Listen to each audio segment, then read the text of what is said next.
Hello guys, स्वागत है आपका हमारी एक और नई वीडियो में। तो मैं आपको वीडियो टॉपिक है how to share your wifi in QR code. हाँ दोस्तों, आज की वीडियो टॉपिक यही है। तो गाइस, जो भी हमारे चैनल में नए हो प्लीज़ चैनल को सब्सक्राइब करना ना भूलें। तो आपका ज़्यादा टाइम वेस्ट ना करते हुए हम चलते हैं अपनी वीडियो की तरफ। तो गाइस, सबसे पहले आपको करना क्या है, आपको जाना है सेटिंग्स पे। सेटिंग्स पे जाने के बाद गाइस आपके सामने एक ऐसा इंटरफेस आ जाएगा।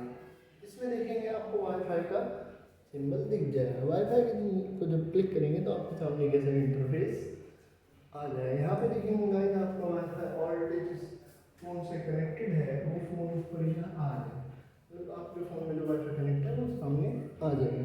तो गाइस आपको करना क्या है, सिंपली वाईफाई पे टच करना है सेंटर में। यहाँ पे टच करने के बाद आपके सामने क्यूआर कोड आ जाएगा।